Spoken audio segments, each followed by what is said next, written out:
तो modern history को आगे बढ़ाते हैं। ठीक है, अब स्टार्ट करते हैं कहाँ से। 1923 हो चुका है, 1924 बताइए 1924 में क्या हुआ? किसी को पता है 1924 में क्या हुआ? सन 1924 में कोई ऐसी घटना या कुछ हुआ हो जो एग्जाम की दृष्टि से महत्वपूर्ण है, बताइए। हमने कहा 1924 में HRA की स्थापना हुई, Hindustan Republican association, Hindustan Republican association.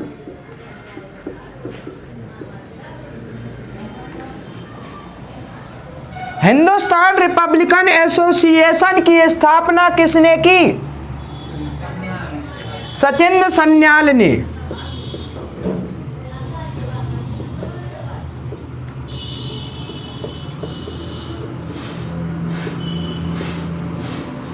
Sachindra Sanyal ने हिंदुस्तान रिपब्लिकन एसोसिएशन की स्थापना की। इन्होंने एक उपन्यास लिखा था जो एग्जाम में पूछा जाता है, बंदी जीवन। बंदी जीवन इनका एक उपन्यास है, किनका? सचिंद्र सन्याल का। हिंदुस्तान रिपब्लिकन एसोसिएशन में बहुत से लोग थे जिन्होंने आगे चलकर एक अंजाम दिया जिसको कहते हैं काकोरी कांड।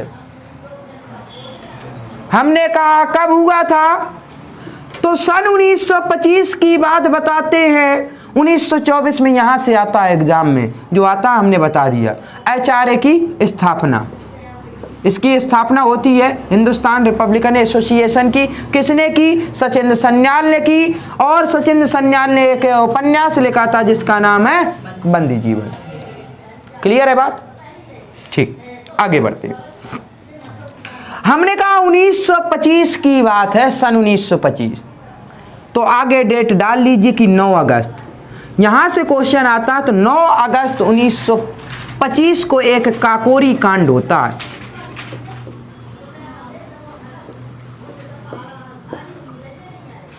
नौ अगस्त 1925 को एक काकोरी कांड होता है। और ये क्या है? हमने कहा लिख लीजिए, ये ट्रेन डकैती है। ये एक ट्रेन डकैती है। हमने कहा ये ट्रेन डकैती किसने की? तो हमने कहा यही है HRA जो बताया हमने। हिंदुस्तान रिपब्लिकन एसोसिएशन ने ही ये किया था, इसी के सदस्य ही शामिल थे। मास्टरमाइंड चंद्रशेखर आजाद। और इसमें जो लीड रोल निभाया, काकोरी कांड के हेड जो मुखिया थे, प्रमुख व्यक्ति थे, वो कौन थे? हमने कहा सरफरोशी की तमन्ना अब हमारे दिल में है और देखना है जोर कितना बाजुए कातिल में है। बताइए किसकी पंक्ति है? तो राम प्रसाद बिस्मिल इसके हेड थे, ठीक है, काकोरी कांड के, जिनकी ये गजल है, लिखी किसी और ने लेकिन इन्होंने सबसे फेमस कर दिया इस गजल को। ठीक है, बिस्मिल नाम से जिन्होंने लिखा था बिस्मिल ही थे, लेकिन राम प्रसाद बिस्मिल ने ये बोली पंक्तियां और यहां से फेमस हो गए। ठीक है, काकोरी कांड है क्या? अब पहले काकोरी कांड समझते हैं। काकोरी कांड है क्या? काकोरी कांड एक ट्रेन डकैती है। यहाँ के जो क्रांतिकारी थे ना, HRA में जो सदस्य थे, इन्होंने सोचा कि अगर हम क्रांतिकारी हैं, एक तरीके से अपने देश के लिए कुछ करना है, तो उसके लिए हमारे पास हथियार होने चाहिए कि नहीं? अच्छे अच्छे हथियार होने चाहिए। और हम इतने लोग हैं, हमारे पास इतने हथियार ही नहीं हैं। तो उन्होंने सोचा कि कैसे हथियार लाए जाए। उन्होंने कहा विदेश से मंगवाएंगे। ठीक है, विदेश से मंगवाएंगे, लेकिन मंगवाएंगे तो रुपए चाहिए कि नहीं चाहिए? तो उन्होंने कहा रुपए तो है नहीं, कहाँ से मंगवा लें? उन्होंने कहा ऐसा काम करते हैं ना, उन्होंने कहा एक ये लखनऊ और सहारनपुर, लखनऊ सहारनपुर एक ट्रेन चलती थी और उसमें आ रहा था सरकारी खजाना, अंग्रेजों का सरकारी खजाना उसी ट्रेन के माध्यम से आ रहा था। उन्होंने कहा जब यहाँ से आती है इसी ट्रेन को क्यों ना निपटा दिया जाए, खजाना का खजाना। और 9 अगस्त 1925 को काकोरी कहाँ पड़ता है? काकोरी लखनऊ में पड़ता है। एक स्टेशन का नाम है काकोरी, और इस स्टेशन का नाम अभी फिलहाल हाल ही में चेंज हुआ। क्या नाम हुआ?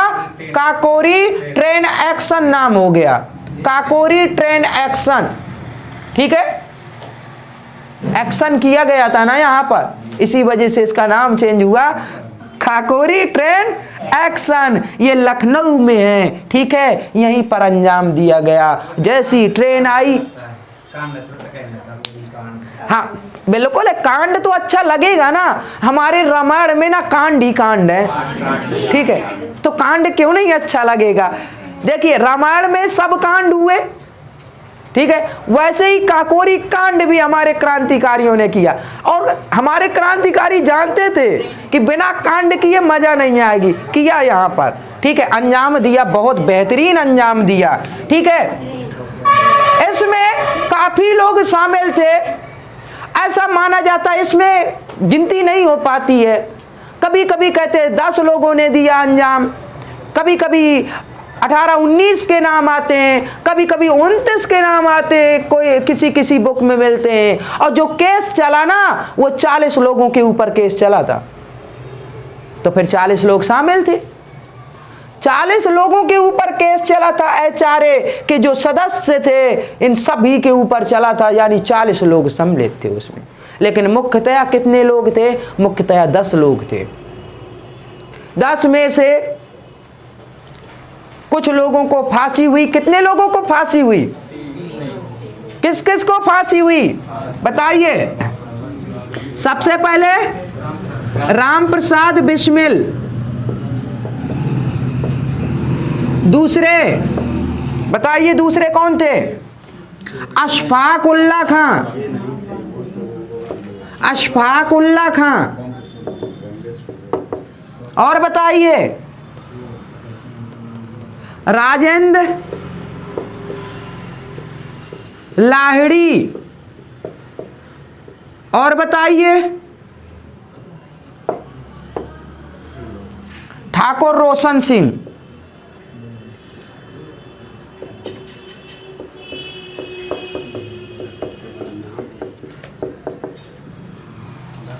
ठीक है, इन 4 लोगों को फांसी की सजा सुनाई गई। राम प्रसाद बिस्मिल, अशफाक उल्ला खां, राजेंद्र लाहिड़ी, ठाकुर रोशन सिंह। क्वेश्चन यहां से पूछा जाता है, वो प्रथम व्यक्ति, उस प्रथम मुस्लिम व्यक्ति का नाम बताइए जिन्हें सबसे पहले फांसी हुई। तो हमने कहा अशफाक उल्ला खां थे।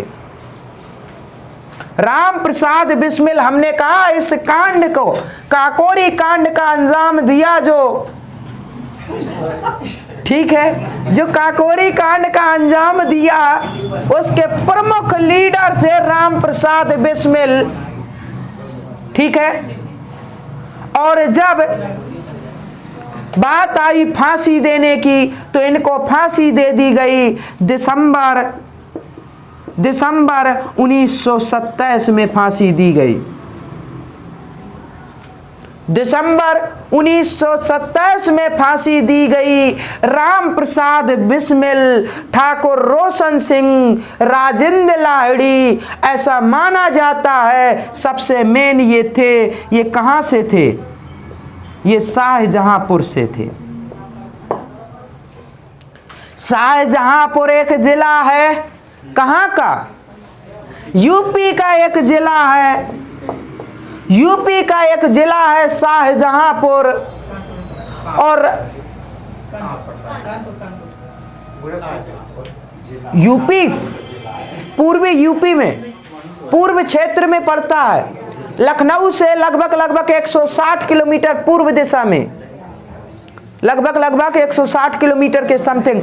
शाहजहांपुर पहले नाम था शाहजहां, और ये शाहजहां नाम जानते होंगे मुगल काल के एक है, ठीक है, जहांगीर का बेटा था शाहजहां, जो ताजमहल मुमताज की याद में बनवाया था, वही शाहजहां ने ही इस नगर को बसाया था शाहजहां। फिर उसका नाम चेंज हुआ और शाहजहांपुर हो गया, ये यूपी में। वहीं से थे राम प्रसाद बिस्मिल ठाकुर रोशन सिंह, और इन्होंने नाम कर दिया, ठीक है। जब इन्हें फांसी हुई दिसंबर 1927 में, तभी इन्होंने गजल की ये पंक्तियां सुनाई थी, और फांसी में चढ़ते समय ही इन्होंने कहा था, ठीक है, सरफरोशी की तमन्ना अब हमारे दिल में है, और देखना है जोर कितना बाजुए कातिल में है। तो इन्होंने कहा था, ये पंक्तियां फेमस हो गई यहीं से, ठीक है। तो काकोरी कांड में इन लोगों को फांसी हुई, और बाकी जो अन्य लोग थे उन्हें 5-5 साल की सजा, किसी को 4-4 साल की सजा, किसी को आजीवन कारावास, किसी को काला पानी की सजा, ऐसे सुना दी गई थी सभी को, ठीक है। काला पानी, काला पानी की सजा, काला पानी की सजा कहाँ दी जाती थी? ये एक जेल है, नाम सुना, सेलुलर जेल।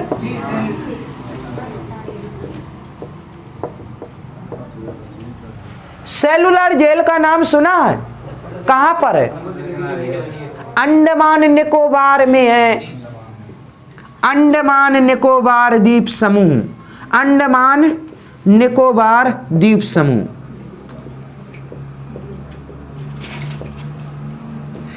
तो ये एक जेल है काला पानी के, जो समुद्र है जैसे बंगाल की खाड़ी, ये द्वीप है। यहाँ छोड़ आए, जब छोड़ आएंगे तो आ ही नहीं सकते वहाँ से, क्योंकि पानी ही पानी चारों तरफ, बीच में टीला है, जो द्वीप होते हैं ना उसी में बसा है ये एक हमारा केंद्र शासित प्रदेश है। यहाँ पर लोग रहते हैं, यहाँ आदिवासी भी बहुत पाए जाते हैं, ठीक है। तो यहाँ छोड़ आते थे, अब बस चले आए, भाई तैर के आ नहीं सकते, तैर के आएंगे तो बीच वहाँ गर्म पानी से नहलाया जाता है, बाहर पानी ठंडा होता है, अंदर को गर्म जिससे उनकी बॉडी टेम्परेचर होता है वो सहन नहीं कर पाते बाहर का, इसलिए निकल नहीं पाते। जेल में मूवी बनी है सर, किसी जेल में पिक्चर बनी है, ठीक है। चलिए तो चलिए ठीक है। तो यहाँ पर देखिए जेल है, तो जेल में तो सजा होगी ना। ये एक जेल है, सेलुलर जेल, जिसे कहते हैं, पुराने समय में कहते थे काला पानी, अब नहीं कहते काला पानी, ये एक जेल है। सेलुलर जेल में ही एक और क्रांतिकारी गए थे, उनका नाम था बीडी सावरकर।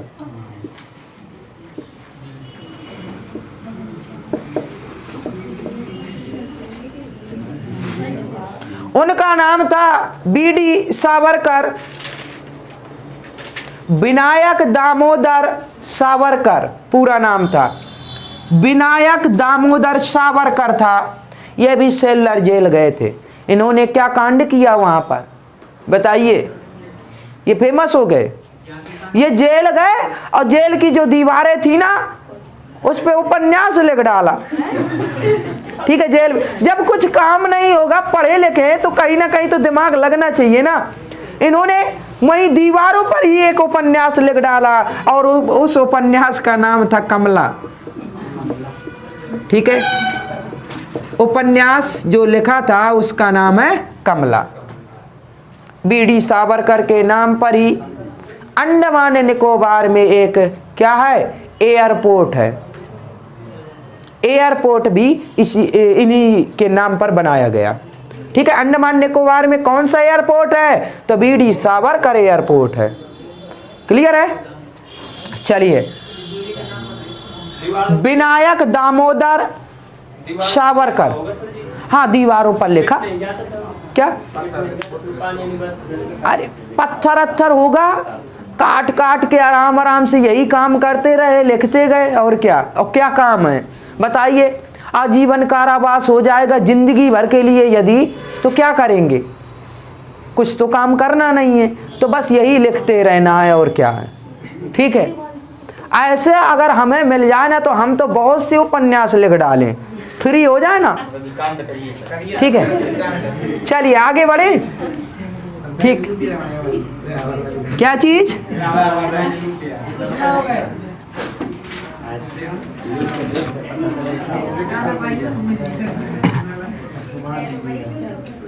तो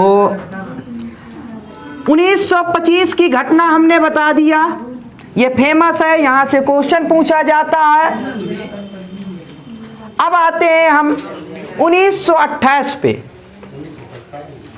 अभी 1927 डेट रह गई, सही है, 1927 डेट रह गई, 1927 पे आते हैं। 1927 में एक साइमन कमीशन की गठन हुआ। ठीक है, साइमन कमीशन का गठन हुआ, साइमन कमीशन का गठन हुआ, नियुक्ति हुई, एक समिति थी साइमन कमीशन। कमीशन जानते हैं, समिति थी एक, 1927 में ब्रिटेन में गठित की गई। और भारत आते आते कब आए भारत? हमने कहा 3 फरवरी 1928 को ये भारत पहुंचे। 3 फरवरी 1928 को भारत पहुंचे, और इसमें जो सदस्य थे वो सभी के सभी अंग्रेज सदस्य थे। जितने भी सदस्य थे इसमें सभी के सभी अंग्रेज सदस्य थे, और इस वजह से इनका विरोध हुआ। ठीक है, और नारे लगाए गए, गो बैक साइमन। ठीक है, गो बैक साइमन जो भी है, इस प्रकार से नारे लगाए गए कि साइमन वापस जाओ, साइमन वापस जाओ। इस प्रकार के नारे लगाने में सबसे अग्रणीय माने जाते हैं लाला लाजपत राय। सबसे अग्रणीय, साइमन वापस जाओ। ठीक है,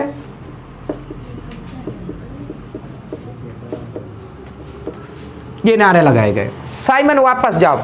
लाला लाजपत राय, और लाला लाजपत राय पंजाब के शेर माने जाते हैं, इनके साथ भीड़ थी।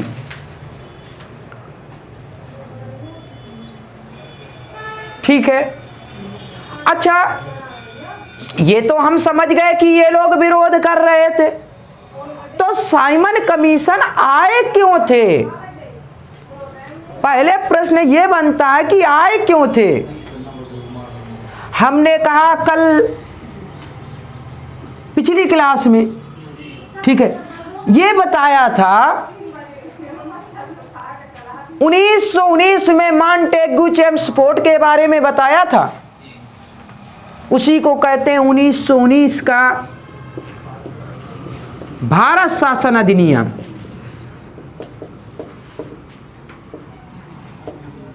उसी को कहते हैं 1919 का भारत शासन अधिनियम। और इस अधिनियम ये जो सही है कि नहीं है, इसकी जांच करने के लिए ये आए थे। ये जो भारत में अधिनियम बनाया गया, चलाया गया, तो क्या ये अधिनियम सही है कि नहीं है? तो ब्रिटिश सरकार ने एक समिति गठित की कि जाओ पता करो कि सही से चल रहा है ये कानून कि नहीं चल रहा, सही है कि नहीं है। इस वजह से ये साइमन कमीशन आए थे, लेकिन इसमें कोई भी सदस्य भारतीय ना शामिल होने की वजह से इसका विरोध हुआ था। बात क्लियर है? जब विरोध हुआ तो लाला लाजपत राय अग्रणीय थे। इन्होंने कहा कि साइमन वापस जाओ, वापस जाओ, वापस जाओ। जब ऐसा करने लगे तो अंग्रेजी सेना ने लाठी चार्ज कर दिया। जब अंग्रेजी सेना ने इनके ऊपर लाठी चार्ज कर दिया, ये घायल हो गए। लाला लाजपत राय घायल हो गए तो इन्होंने अंत में घायल अवस्था में ही इन्होंने एक शब्द बोला था, वाक्य बोला था। वो कौन सा वाक्य है?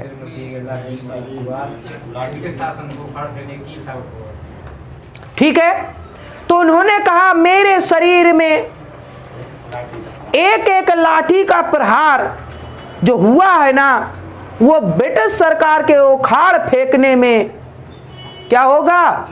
कील साबित होगा। इन्होंने ये शब्द बोले थे। क्लियर है? ये लाला लाजपत राय के ये एक वाक्य है जो आता है। ये किसके शब्द हैं? तो लाला लाजपत राय के हैं कि इनका विरोध किया था तो इनके ऊपर लाठी का प्रहार हुआ था, इस वजह से इन्होंने ये शब्द बोले थे। क्लियर है बात? तो 1927 की ये घटना है। 1928 पे आते हैं। 1928 में क्या हुआ? 1928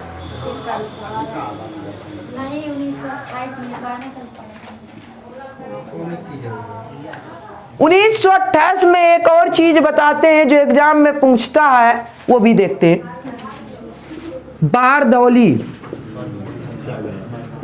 बारदौली सत्याग्रह, ठीक है, बारदौली सत्याग्रह हुआ 1928 में। बारदौली कहाँ पड़ता है? बारदौली कहाँ पड़ता है? हमने कहा कहाँ पड़ता है? गुजरात में पड़ता है। तो यहां भी ये किसानों का आंदोलन था।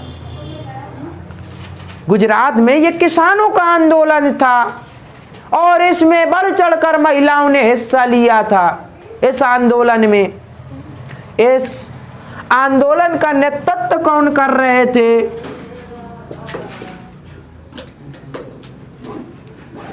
इस आंदोलन का नेतृत्व कौन कर रहे थे? वल्लभ भाई पटेल कर रहे थे। इस आंदोलन का नेतृत्व कौन कर रहे थे?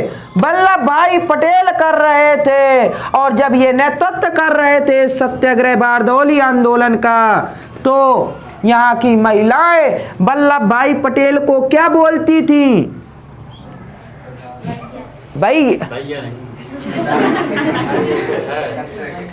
जो डाकू होते थे ना, डाकुओं का एक गिरोह होता था, तो सरदार जी बोलते थे ना। बाकी बात यहाँ डाकुओं की नहीं है, ये बात समझ लीजिए। हाँ, अंग्रेजों के हिसाब से तो डाकू ही थे सब, ठीक है, आतंकवादी ही थे, क्रांतिकारी थे। जो हम क्रांतिकारी कहते हैं वो आतंकवादी समझते थे। ऐसा होता है, अगर खिलाफ होते हैं तो उन्हें हम ही नहीं बोल देते उग्रवादी, वो अपना न्याय मांगते हैं, लेकिन हम उग्रवादी नाम दे देते हैं, आतंकवादी नाम दे देते हैं। जो हमारे खिलाफ रहेंगे हम आतंकवादी क्यों नहीं कहेंगे? ये चीजें हो जाती हैं। तो वल्लभ भाई पटेल को सब महिलाएं सरदार जी कहती थी। और जब गांधी जी वहां पर आए, उन्होंने सुना कि महिलाएं सब वल्लभ भाई पटेल को सरदार सरदार कह रही हैं, तो गांधी जी ने भी कहा और सरदार जी कैसा चल रहा है, और यहीं से इनको उपाधि मिल गई, सरदार की उपाधि। क्वेश्चन पूछता है कि वल्लभ भाई पटेल को सरदार की उपाधि किसने दी? बताइए किसने दी? आया हुआ क्वेश्चन है, तो सीधे आंसर है बारदौली की महिलाओं ने दिया, ठीक है, सरदार की उपाधि। क्लियर बात? 1928 में जब ये साइमन कमीशन का विरोध हुआ, उसी दौरान किसी सिरफिरे अंग्रेज ने कह दिया होगा कि भारत के लोग तो अपना कानून बना ही नहीं पाएंगे, ठीक है, 1928 की बात है, बना ही नहीं सकते। अब बताइए किसी भारतीय को ऐसा कोई बोल सकता है क्या? ठीक है, भारतीय कभी सुन नहीं सकते। और 1928 में क्या हुआ? जब ये बात सुनी, उस समय कांग्रेस अधिवेशन के अध्यक्षता कर रहे थे नेहरू। कौन से नेहरू? मोतीलाल नेहरू। ठीक है, मोतीलाल नेहरू कर रहे थे उस समय अध्यक्षता। ठीक है, कांग्रेस की 1928 में इन्हें बुरा लगा। इन्होंने कहा अच्छा ऐसी बात है, इन्होंने बना डाली एक नेहरू रिपोर्ट। इन्होंने बना डाला एक नेहरू रिपोर्ट, और ये था कि हमें इतनी इतनी मांगे चाहिए, यही हमारा कानून है, हम कैसे नहीं बना सकते। ठीक है, तो नेहरू रिपोर्ट इन्होंने बना डाला। तो नेहरू रिपोर्ट किसने बनाया था? जेल नेहरू नहीं है, मोतीलाल नेहरू है। ये 1928 की बात है। इन्होंने दे दिया कि लो भाई, फटाफट उन्होंने बनाया और दे दिया कि लो, कह रहे थे ना कि बना नहीं सकते, बिल्कुल बनाया है, और ये है, इस तरीके से होना चाहिए। 1929 में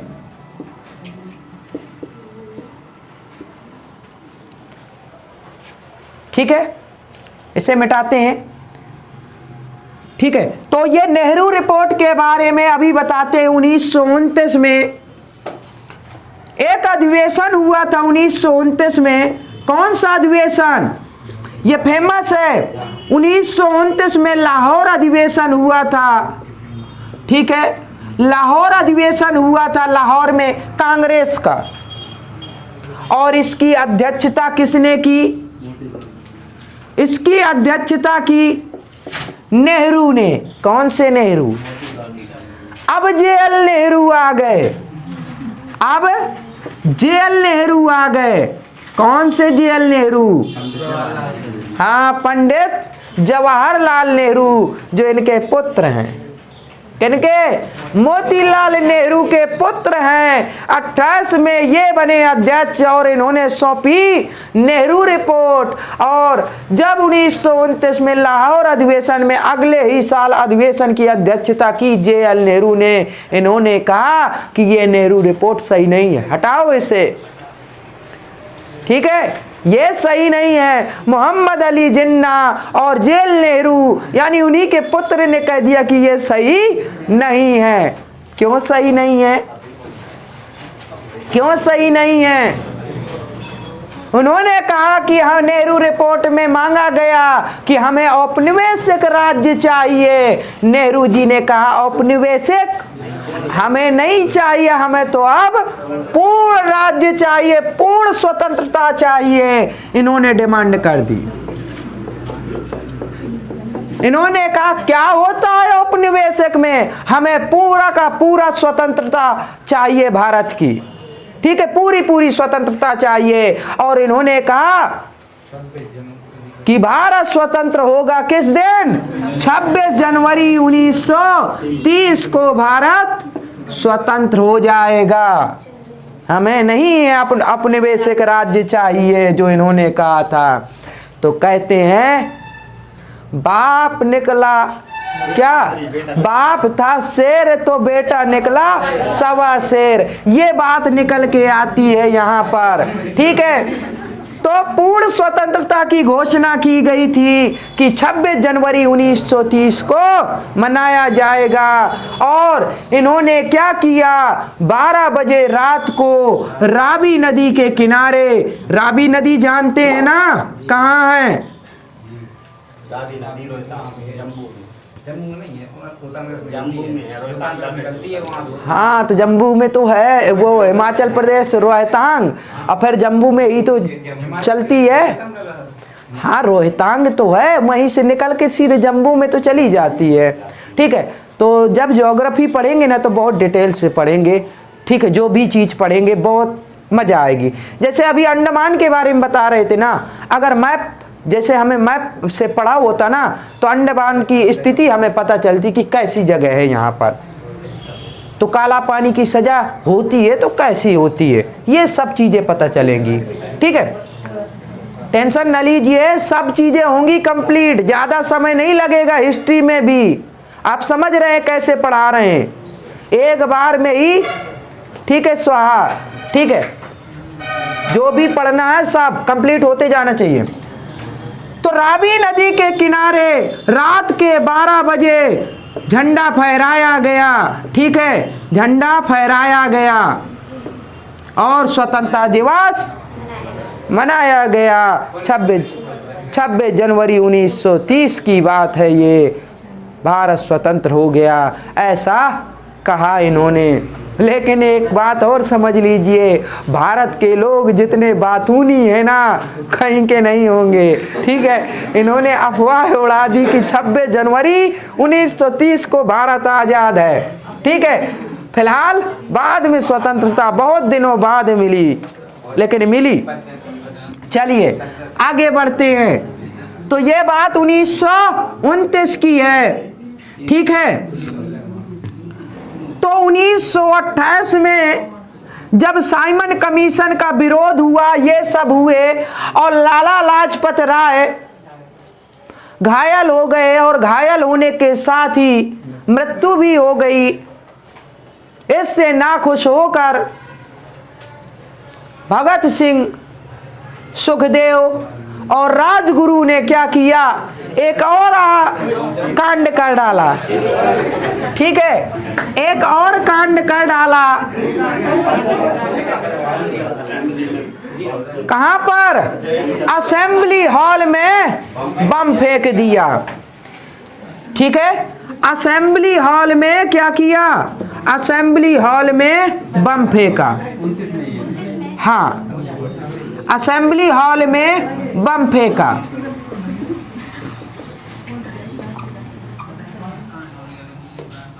ठीक है, हमने कहा ना लाला लाजपत राय की जैसी मृत्यु हुई, वैसे ही इन्होंने क्या किया, असेंबली हॉल में क्या फेंक दिया, बम फेंक दिया। किसने? भगत सिंह, राजगुरु और सुखदेव।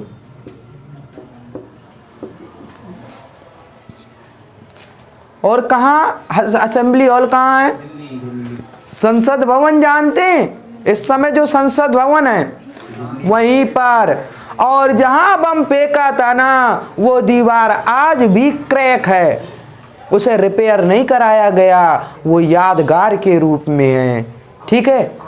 वो अभी भी एक स्तंभ में दरारें पड़ी हुई हैं जहां बम फेंका। जब बम फेंका था ना, वहां लोग नहीं थे, वो चाहते तो बम जहां व्यक्ति थे वहां फेंक सकते थे, ठीक है। उस समय के बम और अब के बम में अंतर है, ठीक है। पहले के बम और अब के बम में बहुत बड़ा अंतर है। पहले के बम वही होते थे जो आजकल हम दिवाली में छुटाते हैं, ठीक है, एक तरीके से ये है। और आज के बम ऐसे हैं परमाणु बम कि पता चला आज के क्या 1945 का देख लीजिए, एक बम 6 अगस्त 9 अगस्त को एक बम फेंका नागासाकी साहब, एक बम फेंका हिरोशिमा साहब, नाम क्या रखे, लिटिल बॉय फैट मैन, ठीक है। अभी भी प्रॉब्लम है वहां पर, ठीक। तो असेंबली हॉल दिल्ली, यहां पर बम फेंका, खाली स्थान पर फेंका। और जब फेंका तो उन्होंने कहा, क्या बोला वहां पर, वहीं पर पर्चे बांटने लगे। जो लोग थे ना अगल बगल, तो उन्हें पर्चे बांटने लगे। और बम फेंकने के बाद जब बम फेंक देंगे तो सब लोग देखेंगे कि नहीं देखेंगे? जब सब देखने लगे तो ये पर्चे बांटने लगे वहीं, और कहने लगे कि जिन बहरों को सुनाई नहीं देता है वो इन बम के धमाकों को सुने, क्योंकि सुन नहीं रहे थे ना, इस वजह से कह रहे थे अब तो सुनाई देगा, ठीक है। ये चीजें थे और पर्चे बांटने लगे थे अपने क्रांतिकारी जलबों का जो भी था, ठीक है। ये असेंबली हॉल की घटना, और इस घटना जैसे ये घटी वहीं पर इन्हें गिरफ्तार कर लिया गया। अच्छा, ये चाहते तो वहां से भाग सकते थे, ठीक है, वहां से इन्हें अगर चाहते तो निकल सकते थे, लेकिन नहीं निकले, ठीक है। और ये वहीं पर डटे रहे, पर्चे बांटते रहे। आए सैनिक पकड़ ली, पकड़ के ले गए। बात आती है जब पकड़ के ले गए तो फिर इनके ऊपर केस चला और इन्हें फांसी सुनाई गई। फांसी कब बताइए? 23 मार्च 1931 को। तो 23 मार्च 1931 को भगत सिंह और राजगुरु सुखदेव को फांसी की सजा सुनाई गई और फांसी की सजा सुनाने वाले न्यायाधीश का नाम बताइए, क्या था बताइए? जेसी हिल्टन थे। ये आता है एग्जाम में क्वेश्चन कि बताइए इनको फांसी की सजा सुनाने वाले। हमने बताया 1940 में ऊधम सिंह ने मारा था। हाँ, एम डायर को ही तो नहीं, उसको नहीं किसी ने मारा, नहीं मारा। माइकल डायर को मारा था 1940 में, ऊधम सिंह ने वहीं जाकर मारा था। हाँ बिल्कुल है ये चीज़ें। तो जेसी हिल्टन ने फांसी की सजा सुनाई थी, ठीक है, 23 मार्च 1931 की बात है। दिमाग में डेट बैठा लीजिए, 23 मार्च की बात है। अभी और भी चीज़ें बताएंगे। इसमें विवाद आता है 23 मार्च 1931 को अगर गांधी जी चाहते तो इन लोगों को फांसी नहीं होती, तीनों को। तो लोग कुछ गांधी जी से इस वजह से भी नफरत करते हैं। आज के समय बता रहे हैं कैसा है कि गांधी जी से क्यों खपा है लोग कि अगर ये चाहते 23 मार्च 1931 को जो फांसी की सजा सुनाई गई थी भगत सिंह राजगुरु सुखदेव को, तो गांधी जी चाहते तो नहीं होती। तो ऐसा क्यों नहीं चाहा गांधी जी ने, वो भी बताएंगे, वो भी अभी बताते हैं, ठीक है। लेकिन वहाँ तक पहुँचे तो ठीक है, एक एक स्टेप बाय स्टेप चलेंगे ताकि हमें याद हो जाए। एक एक चीज़ याद होनी चाहिए। सबसे बड़ी बात तो ये 23 मार्च 1931 को एक चीज़ और समझ लीजिए कि इसी दिन शहीद दिवस मनाया जाता है। भारत में शहीद दिवस किस दिन? 23 मार्च को मनाया जाता है और साथ में 30 जनवरी को भी मनाया जाता है। दो डेटें हैं जहां शहीद दिवस मनाया जाता है, एक तो 23 मार्च इस वजह से और 30 जनवरी को किस वजह से? हमने कहा गांधी जी 30 जनवरी 1948 में गांधी जी को गोली मार दी गई थी, नाथूराम गोडसे ने मारी थी। इस वजह से शहीद दिवस 30 जनवरी को भी मनाया जाता है और यहाँ भी मनाया जाता है 31 मार्च को, 23 मार्च को, सॉरी। ठीक, आगे आ जाए, आगे आ जाए।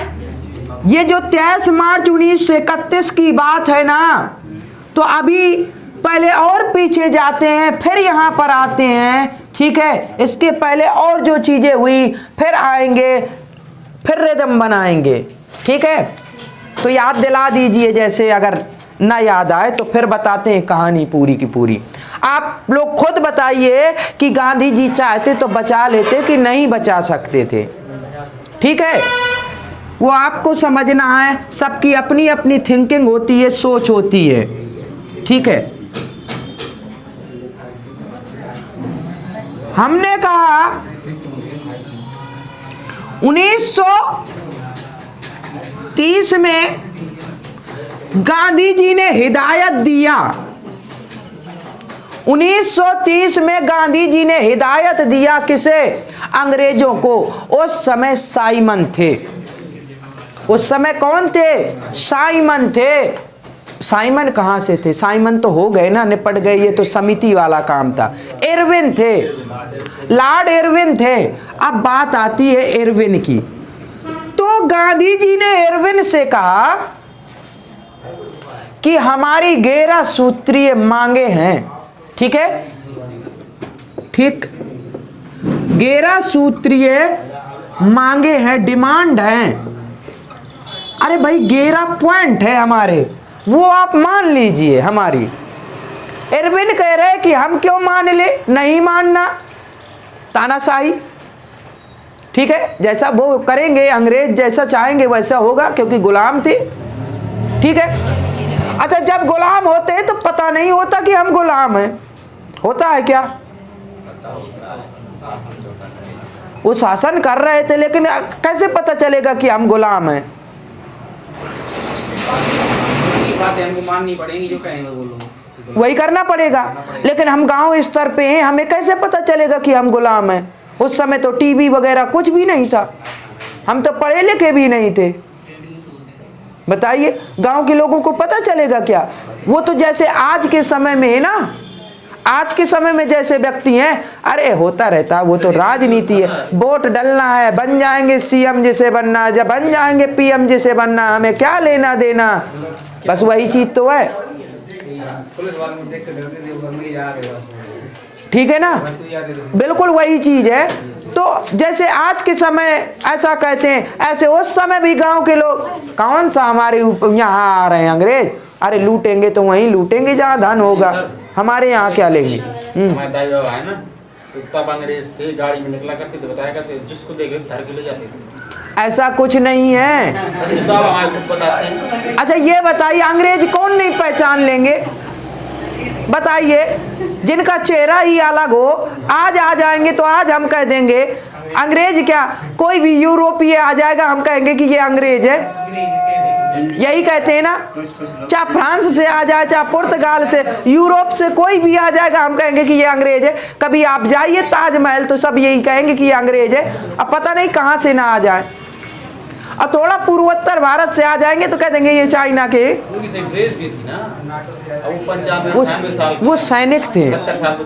तो जिनके पास जमीनें वगैरह थी ना, अरे भाई तो क्यों नहीं ले जाएंगे भाई, दबाव भी तो एक बनाना पड़ता है ना, ये चीजें हो जाती हैं। ठीक है, अलग अलग तरीके। पहले व्यक्ति डरते बहुत थे, कोई कानून नहीं था। ठीक है, सेना ही कानून थी। ठीक है, और सेना किसकी थी? अंग्रेजों की। क्यों नहीं चले जाएंगे? आप अंग्रेजों की बात कर रहे हैं, आप अंग्रेजों की बात कर रहे हैं। हमने कहा है, हमने कहा अभी गूंगी गुड़िया की कहानी तो सुनी नहीं है। ठीक है, नहीं नहीं नहीं नहीं। तो उस समय लोग दरवाजे बंद करके रहते थे, जैसे आ जाते थे। चलिए वो एक अलग मतलब है वो, ठीक है, जैसा भी है। तो 11 सूत्रीय मांगे रखी किसने? गांधी जी ने। कहा कि इरविन महोदय ये मान लीजिए, और नहीं मानेंगे तो हम सविनय अवज्ञा आंदोलन शुरू कर देंगे। इरविन ने कहा जो करना हो कर लो, हम नहीं मानने वाले। जब इन्होंने ऐसा कहा, ठीक है, इरविन ने, गांधी जी कह रहे ठीक है तो फिर देखते हैं। और इन्होंने क्या किया, 12 मार्च 1930 को, 12 मार्च 1930 को दांडी मार्च निकाल दिया। ठीक है, दांडी मार्च, इसी को दांडी यात्रा के नाम से भी जाना जाता है। इसी को नमक कानून तोड़ने के नाम से भी जाना जाता है। ठीक है, नमक कानून आंदोलन, इसी को कह सकते हैं। दांडी मार्च, दांडी यात्रा के नाम से जाना जाता है। तो कब स्टार्ट हुआ? 12 मार्च 1930। हम डेट एक एक चीज लिख रहे हैं, समझ लीजिए, इम्पोर्टेंट है तब लिख रहे हैं और याद होना चाहिए। 12 मार्च 1930 को दांडी मार्च गांधी जी ने स्टार्ट किया। कहां से? अपने कुटिया से। ठीक है, 1916 में बनाई थी ना, कहां पर? साबरमती। ठीक है, तो साबरमती से स्टार्ट किया था। ठीक है, और साबरमती से कहां जा रहे थे? दांडी जा रहे थे। ठीक है, इनका आश्रम था साबरमती, यहीं से स्टार्ट हुए। तो गांधी जी के साथ में, गांधी जी आगे आगे, उनके पीछे कुछ लोग। कितने लोग? 78 पीछे, कुल टोटल 78 प्लस 1 हो गए कितने? 79 लोग हो गए। यानी गांधी जी आगे आगे, 78 अनुयायी पीछे थे। अनुयायी मतलब पीछे। ठीक है, हाँ। तो 79 लोग सीधे चल रहे थे। और साबरमती से दांडी कितनी दूर है? हमने कहा 385 किलोमीटर है। और इन्होंने पैदल यात्रा शुरू कर दी। पैदल यात्रा 385 किलोमीटर, और ये पहुंचे दांडी कब पहुंचे बताइए? 6 अप्रैल 1930 को, और कुल 24 दिन का समय लगा।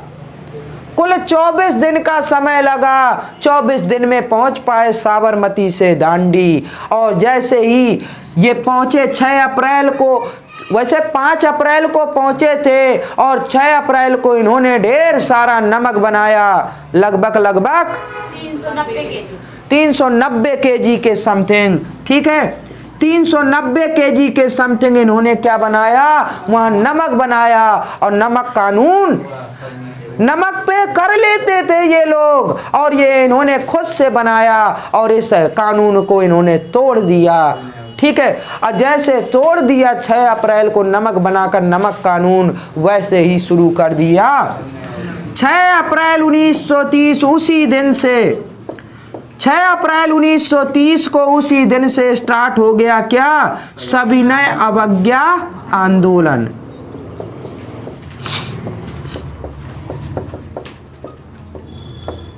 ये हुआ सविनय अवज्ञा आंदोलन। 6 अप्रैल 1930 को स्टार्ट कर दिया। सविनय अवज्ञा आंदोलन जानते हैं क्या है? सविनय का मतलब क्या होता है? आप प्रार्थना पत्र लिखते थे छुट्टी के लिए, सविनय महोदय जो है, सविनय विनम्र निवेदन है। तो सविनय का मतलब है बड़े विनय के साथ अवज्ञा। एक होता आज्ञा, एक होता अवज्ञा। तो मना करना, बड़े विनम्रता के साथ मना करना। कोई भी कार्य है, ऑफिस में कार्य करना है तो मना कर देना, नहीं करना। कोई भी सरकारी चीज है उसके लिए मना कर देना बड़े प्रेम से। ये चीज था, ऐसा आंदोलन था सविनय अवज्ञा आंदोलन। क्लियर है? तो 6 अप्रैल 1930 को स्टार्ट हुआ। डेट एक एक याद कर लीजिए। असहयोग आंदोलन 1 अगस्त 1920, सविनय अवज्ञा आंदोलन 6 अप्रैल 1930, दांडी मार्च 12 मार्च 1930। ठीक है, साइमन कमीशन जो आया वो 3 फरवरी 1928 को भारत, काकोरी कांड 9 अगस्त 1925। एक एक डेट हम लिखा रहे हैं, एक एक डेट याद कर लीजिए, बहुत महत्वपूर्ण है। ठीक, तो इन्होंने सविनय अवज्ञा आंदोलन शुरू कर दिया। जन आंदोलन था। इसी जन आंदोलन में वानर और मंजरी सेना, वानर एवं मंजरी सेना का प्रवेश हुआ। वानर एवं मंजरी सेना, इनका प्रवेश हुआ। वानर कौन होते हैं?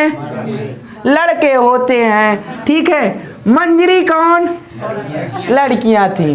जो पढ़ने वाले लड़के और लड़कियां थी ना, तो उनको कहा गया वानर एवं मंजरी सेना। इन्होंने भी इसमें हिस्सा ले लिया सविनय अवज्ञा आंदोलन में। ठीक है, तो लड़कों को कहा गया वानर और लड़कियों को मंजरी सेना कहा गया। पूछता है ये क्वेश्चन, बताइए वानर मंजरी सेना किस आंदोलन में भाग लिए थे? तो सविनय अवज्ञा आंदोलन में भाग लिया था। ठीक है, सविनय अवज्ञा आंदोलन में इन्होंने भाग लिया था। जब 6 अप्रैल 1930 को इन्होंने आंदोलन शुरू किया तो गांधी जी को जेल में डाल दिया। ठीक है, गांधी जी कहां चले गए? जेल में चले गए। कौन सी जेल बताइए? यरवदा जेल। कहां चले गए? यरवदा जेल में डाल दिया गया। मतलब गांधी जी कोई भी आंदोलन करते थे ना, तुरंत उन्हें जेल भेजा जाता था। हाँ, इनकी जेल में बहुत ज्यादा जिंदगी, काफी समय तक इनकी जेल में रही है, लेकिन बहुत जल्दी निकल आते थे। ठीक है, हाँ नमस्ते। ठीक है, तो यरवदा जेल में इन्हें डाल दिया गया। ठीक है, ठीक, जैसे इन्हें डाल दिया गया जेल में, इसके बाद एक और बात आती है प्रथम गोलमेज सम्मेलन की।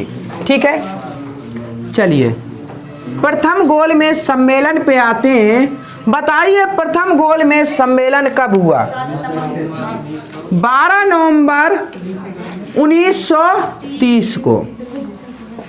12 नवंबर 1930 को प्रथम गोलमेज सम्मेलन होता है।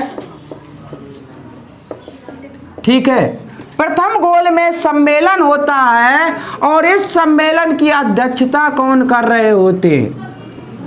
इस सम्मेलन की अध्यक्षता वहाँ के पीएम, ब्रिटेन के पीएम थे।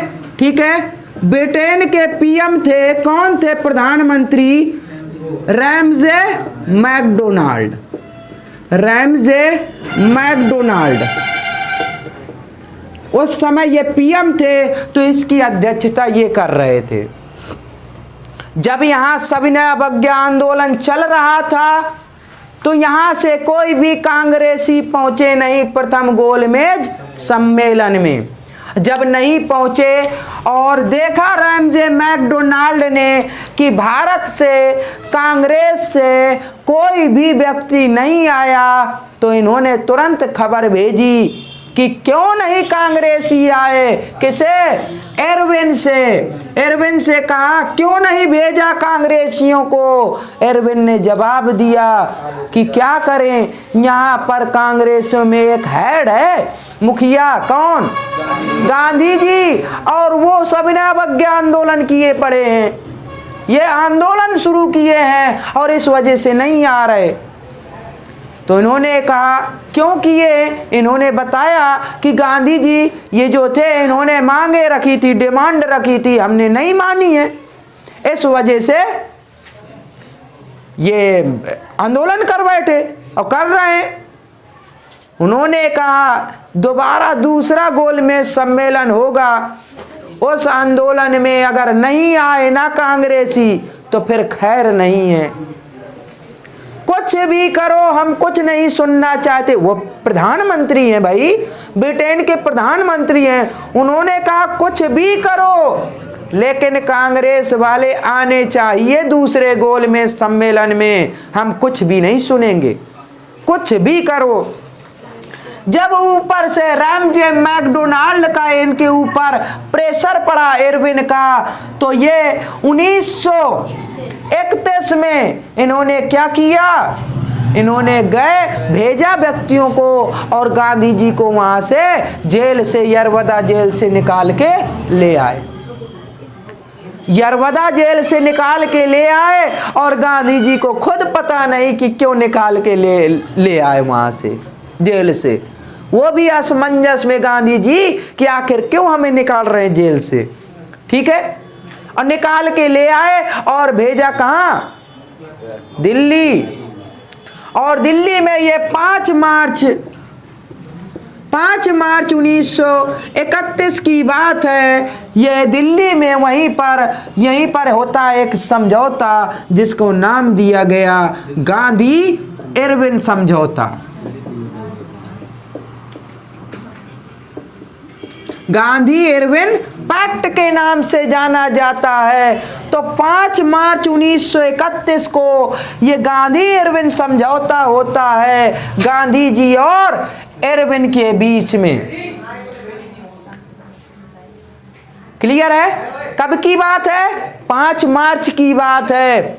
और इरविन अब कहते हैं गांधी जी से कि गांधी जी आप सविनय अवज्ञा आंदोलन क्यों कर रहे हैं? इन्होंने कहा गांधी जी ने कि हमने पहले भी बताया था कि हम आंदोलन शुरू कर देंगे अगर हमारी मांगे नहीं मानी। इरविन ने कहा कि यदि हम आपकी डिमांड मान ले तो आप बंद कर देंगे। गांधी जी ने कहा अब इससे अच्छी बात क्या होगी, अगर आप मान लेंगे तो बिल्कुल हम क्यों करेंगे। ठीक है, हम मेहनत फालतू का कर रहे हैं, हम क्यों करेंगे जब मिल जाएगा तो। इन्होंने कहा अच्छा। तो इरविन ने कहा हम सभी डिमांडें मानने के लिए तैयार हैं, लेकिन एक चीज नहीं मानेंगे। अच्छा, 11 सूत्रीय में डिमांडें क्या क्या थी, पहले ये भी तो समझ लीजिए। 11 सूत्रियों में डिमांडें क्या थी? भारतीयों को अपने मतलब सुरक्षा के लिए तैयार करना हो गया। और दूसरा, ठीक है, एक चीज पहले नंबर पे गांधी जी देखिए सत्ता अहिंसा के पुजारी थे कि नहीं। उन्होंने कहा कि व्यक्ति की सुरक्षा के लिए हथियार रख सकते। हथियार रखने की एक चीज हो गई। दो, दूसरा जो नमक पे हम नमक पर कर देते हैं वो नहीं लिया जाए, टैक्स नहीं लिया जाए। तीसरा बताइए, तीसरा क्या है? हमने कहा तीसरा, जो भी क्रांतिकारी जेल में है ना उन्हें रिहा किया जाए, जेल से बाहर निकाला जाए, ठीक है।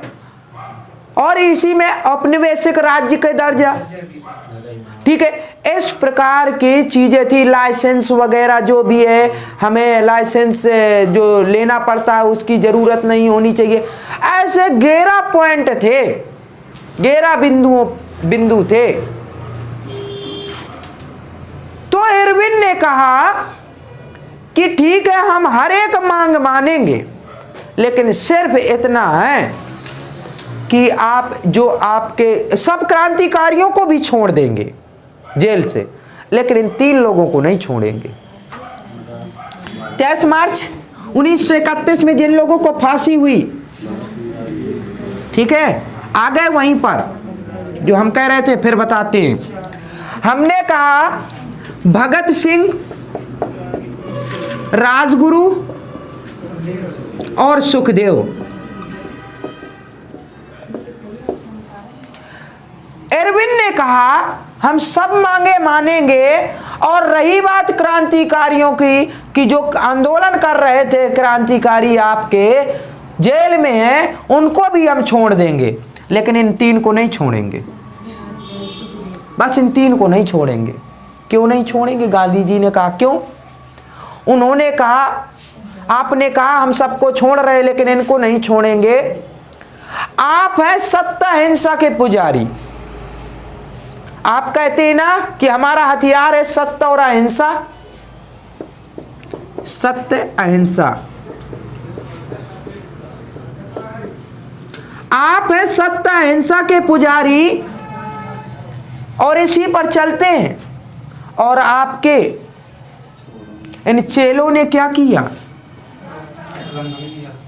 इन चेलों ने क्या किया है? आपके असेंबली हॉल में बम फेंके हैं। अब देख लीजिए, बम फेंके हैं। और अहिंसा की बात, इन्होंने ऐसे ऐसे काम किए हैं, बताइए इनको कैसे छोड़ा जाए? अहिंसा का काम किया है। अब आप खुद बताइए कि इन्होंने सही किया है? आप खुद बताइए इन्होंने सही किया? बम फेंके हैं, जान माल की हानि हो सकती थी। अगर छोड़ते हैं तो फिर से ये करेंगे, अहिंसा करेंगे। तो आप खुद बताइए इन्हें छोड़ा जाए? और आप तो अहिंसा के पुजारी हैं। ये बार बार कहना कि आप अहिंसा के पुजारी हैं, आप सत्यवादी हैं, सत्य और अहिंसा का आपका हथियार है, और फिर अगर आप कह दे कि हमें अहिंसा से कोई लेना देना नहीं है, हिंसा चलेगी, तो हम छोड़े दे रहे हैं। अब बताइए गांधी जी क्या कर सकते थे? नहीं, तो आप खुद बताइए कि क्या कर सकते थे? गांधी जी ने सही किया कि गलत किया? सही किया उन्होंने। अगर गांधी जी कह देते कि नहीं छोड़ दीजिए इन 3 को, तो हो सकता है कि गांधी जी के अगले जो आंदोलन थे वो सब के सब असफल होते, सबके सब असफल होते। फिर एक चारा रहता, हिंसा से आप आज़ादी लीजिए। और हिंसा से क्या आज़ादी मिल सकती थी भारत को? भारत के पास इतने हथियार नहीं थे, भारत में इतना मेल जोल नहीं था, ये समझ लीजिए। और जो मेल जोल हुआ ना, वो किसकी देन है? गांधी जी की देन है। जो जन आंदोलन पहली बार हुआ ना, वो गांधी जी की वजह से असहयोग, बहुत बड़ा जन आंदोलन। दूसरा सविनय अवज्ञा आंदोलन, उससे बड़ा, और सबसे बड़ा भारत छोड़ो आंदोलन, ये गांधी जी की देन है। सबसे बड़ा हो गया भारत छोड़ो आंदोलन, अंतिम जो हुआ। अब प्रथम आ जाएगा सबसे बड़ा, तो असहयोग आंदोलन हो जाएगा। क्लियर है? तो तो इस वजह से गांधी जी ने मना नहीं किया, खामोश हो गए, उनकी बोलती बंद हो गई, उनकी बोलती बंद हो गई। ये चीज है, किसी को बातों से फंसाना एक बहुत बड़ी बात होती है कि हम आपको पढ़ाते हैं, आप लोग पढ़ रहे, अगर कोई गलत काम कर देंगे ना, और कोई व्यक्ति आके कहेंगे हमसे कि बताइए आपके यहाँ पढ़ते हैं और ऐसा काम कर रहे, हम क्या बोलेंगे? बताइए हम क्या बोलेंगे? आपको कहेंगे कि नहीं वो ठीक है, सब सही है, ऐसा कहेंगे? हम कुछ नहीं बोल पाएंगे, हम कुछ नहीं बोल पाएंगे। जिसके दम पर हम बोलते दहाड़ते हैं, और उसी चीज पे अगर कोई ऐसी बात हो जाए तो हमारा मुंह रहेगा बोलने का? नहीं बोल सकते। तो गांधी जी जिसके दम पर बोलते थे ना, वो सत्य अहिंसा के दम पे बोलते थे, और अहिंसा के दम पे बोलते थे। तो यहाँ तो हिंसा इन्होंने की थी, इस वजह से बोल नहीं पाए। अगर बोले देते, कह देते कि कोई मतलब नहीं आप छोड़िए, वो बिल्कुल छोड़ते, क्योंकि उन्हें क्या, उन्हें तो जरूरत थी ना, द्वितीय गोलमेज सम्मेलन में पहुंचाना जरूरत थी उनकी, अब बिल्कुल जाते। लेकिन उसने पकड़ लिया इरविन ने कि भावनाओं में दम होती है, भावनाओं में बह गए। ठीक है गांधी जी कि ऐसी बात है, बस ये चीजें हो गई। बाकी अब क्या कह सकते हैं, हम नहीं कह सकते। पहले के समय अब के समय में बहुत बड़ा फर्क है। हम तो कह देते कि बोल के अब बदल जाते, ठीक है, बोल के, जैसे अंग्रेज थे ना, बोलते थे बदल जाते थे। अभी बताते हैं ना, ये पूरी डिमांडें मान ली इरविन ने, और ये जैसे दूसरे गोलमेज में चले गए सम्मेलन में वहाँ, और यहाँ इन्होंने एक भी नहीं मानी थी, बिल्कुल वैसे शुरू कर दिया था। और जब लौट के आए गांधी जी, पता चला कि हमारी एक भी मांगे नहीं मानी गई, तो बुरा लगा। हमने कहा गांधी जी भी मान जाते, कौन सा इतना ज़्यादा टीवी प्रचार और समाचार पत्र थे, बात सही है ना, हो जाता तो हो जाता, ठीक है, ये चीज़ें हैं। लेकिन सब अपने अपने सोचे हैं। क्या चीज़? गांधी जी अपना नाम खुद बनाना चाहते थे। देखिए ब्रांड थे, बात ये है पहले कि आदमी पार्टीदार होते थे, इसलिए ईमान होगा। ठीक है। भारत में यही तो ईमानदारी बहुत मायने रखती है। भारत में ईमानदारी थी पहले, बहुत ज़्यादा ईमानदारी थी, ठीक है। बाकी जब से अंग्रेज आ गए ना, तो ये इन्होंने सिखाया बेईमानी कैसी की जाती है, ठीक है। इन्होंने सिखाया भाई भाई में मतभेद करना, भाई भाई में फूट डालना, इन्होंने ही सिखाया, ठीक है।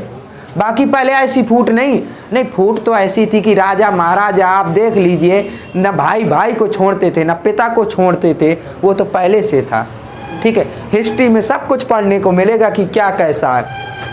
पहले कहते थे, आज क्या कहते हैं कि आजकल व्यक्तियों में बनन नहीं है, भाई भाई नहीं बन पा रहे, रह पा रहे सही से सुकून से।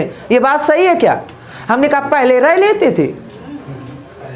जो लोग पुराने लोग बोलते हैं ना कि आपके लड़के मानते नहीं है बात, हमने कहा पहले मान लेते थे का? बताइए, पहले तो कुछ नहीं, सीधे मारते थे। हमने कहा अगर नहीं है यकीन तो किताब उठा के दिखाते, पूरा सल्तनत काल उठा के रख देंगे, ठीक है, मुगल काल उठा के रख देंगे, तब पता चलेगा कि किसने कितने भाई मारे। पिता को जेल में बंदी बनाया, मारा। हमने कहा पूरा का पूरा उठा के रख देंगे, तब पहले क्या होता था। अब तो कम से कम बोलते नहीं है, अलग अलग है, कम से कम बंटवारा है, अब तो सुकून है, सही है ना। पहले बहुत प्रॉब्लम थी, पता चलता था कि उसको मार के पूरी हड़प लेते थे। अब क्या हो गया, सरकारी तरीके से सीधे बंटवारा हो जाएगा, आधा आधा मिलेगा। इस वजह से हत्याएं नहीं होती हैं, नहीं कोई किसी को छोड़ते नहीं थे, मौका परस्त सीधे निपटाते थे, पहले ऐसा होता था, ठीक है। चलिए आगे देखते हैं। तो आज के लिए इतना ही काफ़ी है, ठीक है।